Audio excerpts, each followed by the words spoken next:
الصفحة اللي بعد كده نكمل مع بعض بيكون في عندنا الدرس الثالث والرابع. السؤال الأول بيقول لي هنا it is not for us to breathe underwater. طيب خلي بالك بيقول لك هنا إنه من المستحيل إننا نتنفس تحت المية. طيب تتنفس تحت المية ده شيء مستحيل. كلمة مستحيل بقى اللي هي impossible. عايز أقول لك it's impossible.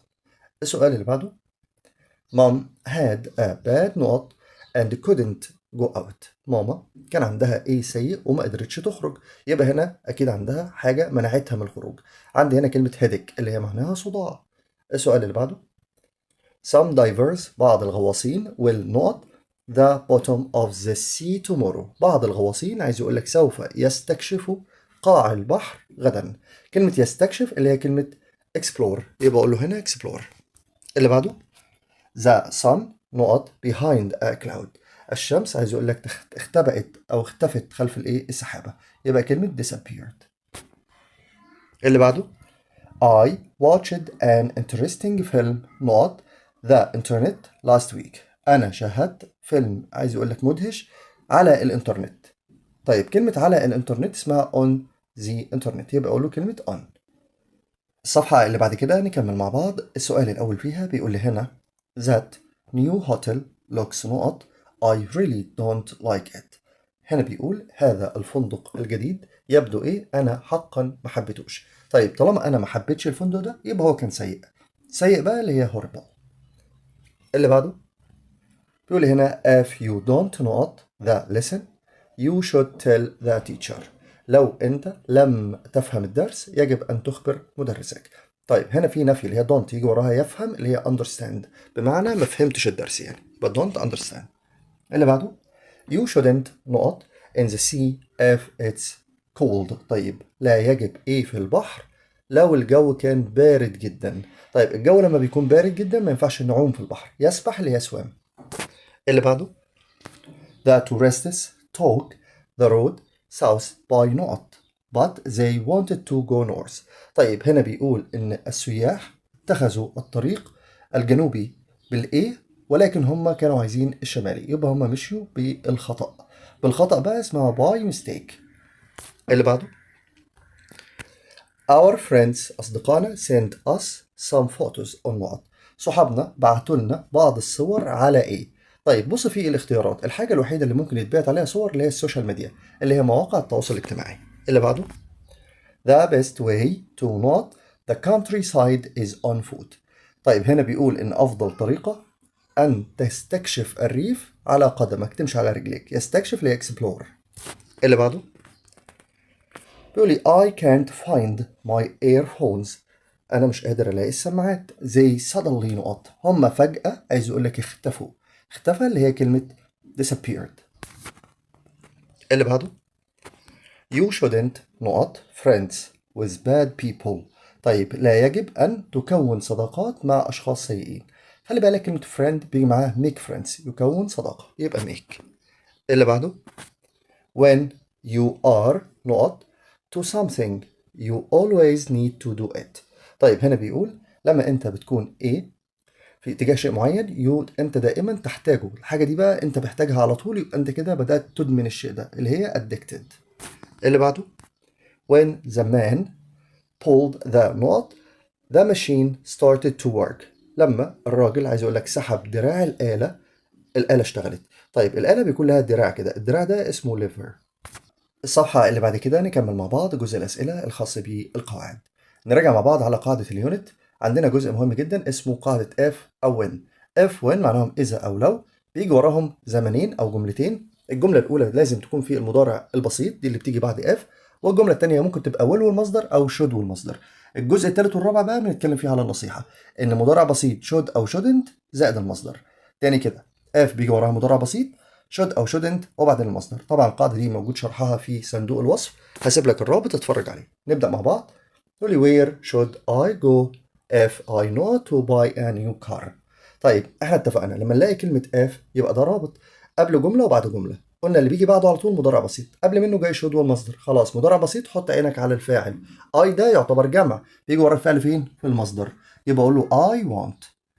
اللي بعده you shouldn't stay up late if you not to get up early.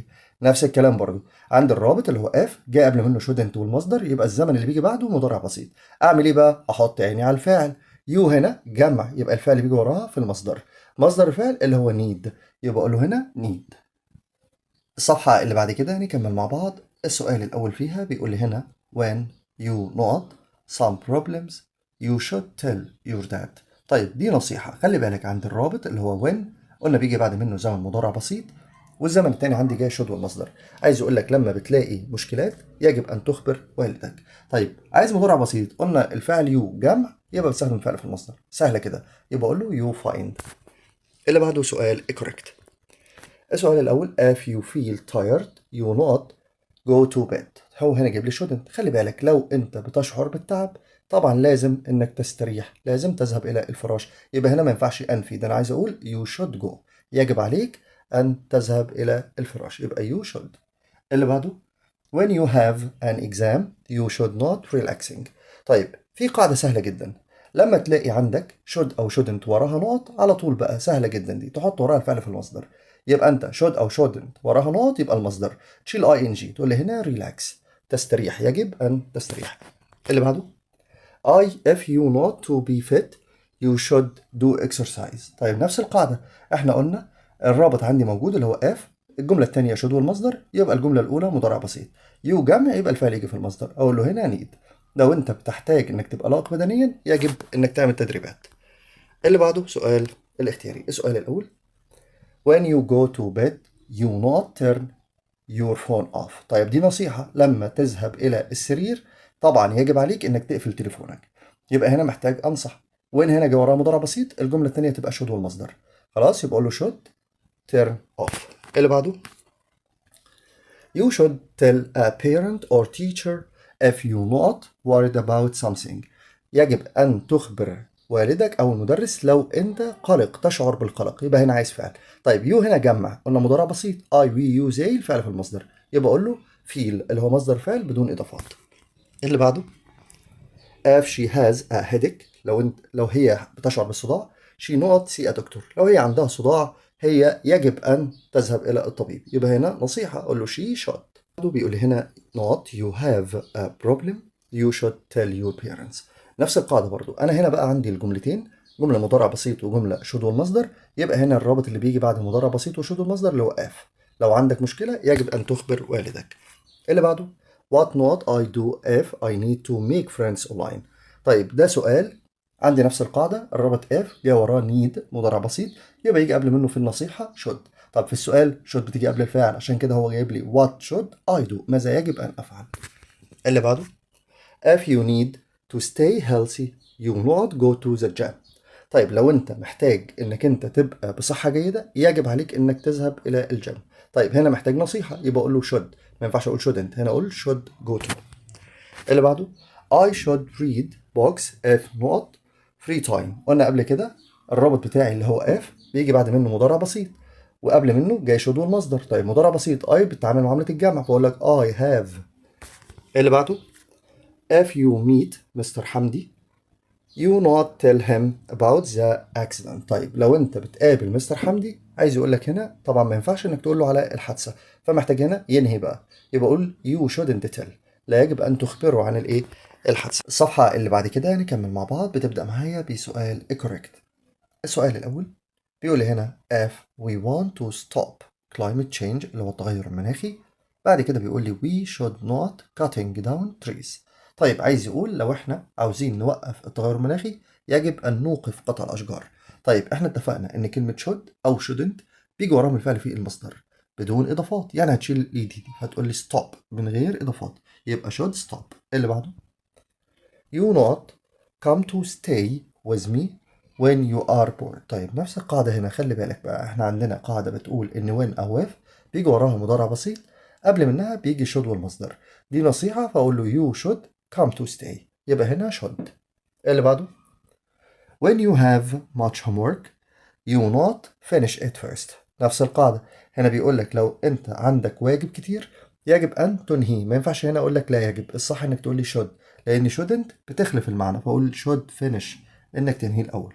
you should not careful when you use the internet. طيب احنا عندنا قاعدة مهمة بتقول لي إن should بيجي وراها الفعل في المصدر. طيب بص بقى، المصدر من am و is و are هو كلمة be، يبقى you should be اللي هو المصدر من is. كمل معايا كده في نهاية الصفحة، نفس الصفحة برضو بيكون عندي exercise على الدرس الثالث والرابع، بيبدأ معايا بسؤال الدايركت، سؤال المحادثة. طبعا أهم حاجة إنك تقرأ المحادثة كلها على مهلك وتترجمها قبل ما تحل. وخلي بالك السطر ده مهم جدا وبيعرفك المحادثة بتتكلم عن ايه. بيقول لي هنا a teacher is talking to Rami about using mobile phone. المدرس بيتكلم مع رامي عن استخدامه للتليفون. طيب المدرس هنا بيسأل رامي وبيقول له what types of technology do you use every day؟ ايه النوع من التكنولوجي اللي انت بتستخدمها كل يوم؟ احنا عرفنا من السطر اللي فوق يا شباب ان هو بيستخدم التليفون، يبقى هنا بكل بساطة يقول له انا بستخدم التليفون. هيقولها له ازاي بقى؟ يقول له I use my phone every day. هو بيسأله ايه التكنولوجي اللي انت بتستخدمها كل يوم؟ عرفنا من السطر اللي فوق ان هو بيستخدم التليفون كل يوم، فهنا هيقول له انا استخدم my phone every day، تليفوني كل يوم. بعد كده المدرس قال له what do you use your phone for؟ طيب ايه الحاجة اللي انت بتستخدم التليفون ليها، يعني بتستخدمه في ايه؟ طيب ما نعرفش، كمل عشان تعرف. هنا ممكن يقول له for ويقول له الحاجة. طيب كمل كده، قال له I check social media. يبقى انا بتصفح السوشيال ميديا، يبقى يقول له for checking social media، يعني انا بستخدم التليفون ده في ان انا بعمل تشيكينج على السوشيال ميديا، تصفح لمواقع التواصل الاجتماعي. عرفنا منين؟ من المحادثة، عشان كده مهم جدا تقرا المحادثة قبل ما تحل. طيب السؤال كان إجابته I check social media. خلي بالك بقى once an hour، قلنا once يعني مرة واحدة أو ساعة يعني مرة. طيب خلي بالك بقى هنا بسأل ب how often اللي هي معناها كم مرة، يبقى أقول له how often، لازم do أو does وراها، فيقول له do you لأنه بقول له you اللي هي أنت. how often do you check social media؟ كم مرة أنت بتتصفح السوشيال ميديا؟ يبقى how often do you check social media؟ كم مرة بتتصفح مواقع التواصل الاجتماعي؟ المدرس سأله سؤال، الإجابة yes I have some problems. أيوة أنا عندي بعض المشكلات. لما تكون الإجابة بيس يبقى السؤال بهل. هنا عايز يقول له هل أنت عندك أي مشكلات؟ do you have any problems؟ طيب ليه اخترنا do؟ لأن الإجابة في المضارع البسيط have، فيقول له do you have any problems؟ هل عندك أي مشكلات؟ فقال له أيوة أنا عندي بعض المشكلات. طيب بعد كده المدرس سأله سؤال أخير وقال له how does watching video online make you feel؟ يعني بيسأله عن شعوره الفيديو الألعاب دي أو مشاهدة الفيديو بيخليك تشعر بإيه، فيقدر يقول هنا أي حاجة بيحس بيها. يقول له مثلا watching videos online، أو يقول له زي اللي هي طبعا مشاهدة الفيديوهات makes me feel، ويقول له excited أو يقول له happy، يعني بتخليني أنا متحمس أو سعيد أو worried قلق، أي حاجة هنا ممكن تكتبها. يبقى makes me feel، ويقول له طبعا excited ان انا بكون ايه، متحمس. الصفحة اللي بعد كده هنكمل مع بعض. السؤال الاول بيقول لي هنا most young people are not to mobile phones. هنا عايز يقول لك ان معظم الشباب خلي بالك بيدمنوا التليفون. طيب كلمة to يبقى addicted to. بعد كده بيقول لي my head hurts I have a not. طيب بيقول ان رأسي بتؤلمني، انا عندي ايه؟ ألم في الرأس، ده اسمه صداع. الصداع بقى اللي هي headache. السؤال اللي بعده if it rains you not take your umbrella. طيب خلي بالك لو الجو بيمطر انت يجب انك تاخد الشمسية، يبقى دي نصيحة، فالصح هنا تقول له you should take. اللي بعده you shouldn't watch a video on the internet if your head not. برضه هنا بيقول لا يجب ان تشاهد فيديوهات على الانترنت لو رأسك تؤلمك. طيب ده مضارع بسيط. your head دي خلي بالك مفرد، طالما الفعل مفرد يبقى الفعل مضاف له اس، يبقى اقول له هنا hurts. اللي بعده بيقول لي هنا if you not someone you shouldn't make friends with them online. طيب خلي بالك بيقول لك لو انت لا تعرف شخص معين على الانترنت لا يجب ان تكون صداقات معه، يبقى هنا عايز انفي. يو هنا جمع في المضارع البسيط بنفيها بدونت، يبقى هنا اقول له if you don't know، لو انت ما تعرفش شخص ما تكونش معاه صداقة. if you see people being horrible online، بعد كده بيقول لي you not tell your parents. طيب لو انت شفت اي شيء سيء على الاونلاين يجب طبعا ان تخبر الوالدين، يبقى هنا you should tell، يجب عليك. اللي بعده سؤال correct. السؤال الاول when you not much money you should travel abroad. طيب برضو خلي بالك احنا قلنا when او if بيجي وراها مضارع بسيط، الجملة التانية should والمصدر. طب الفعل هنا جمع يبقى استخدم المصدر من had اللي هو have. لو انت معاك فلوس كتير يبقى have. اللي بعده بيقول لي هنا what not I do when I meet the manager. طيب ده سؤال وعندي هنا when رابط جاي بعد منه مضارع بسيط، يبقى عايز هنا should والمصدر. الصيغة دي انت حافظها what should I do، ماذا يجب أن أفعل، يبقى هنا كلمة should. اللي بعده بيقول هنا you should visit your grandparents when you not enough time. طيب احنا قلنا ان when بيجي معاها جملتين، الجملة دي جاية should والمصدر، يبقى اللي بعدها على طول بتيجي مضارع بسيط. مضارع بسيط you هنا جمع يبقى اجيب المصدر من had اللي هو have. بعد كده بيكون عندي سؤال باراجراف، طبعا ده مجاب عنه في اخر الوحدة، ولكن ان شاء الله زي ما عملنا في الترم الاول هيكون في مذكرة، المذكرة دي فيها اهم الموضوعات الخاصة بمنهج تاني اعدادي وازاي تعرف تحل السؤال ده بكل سهولة.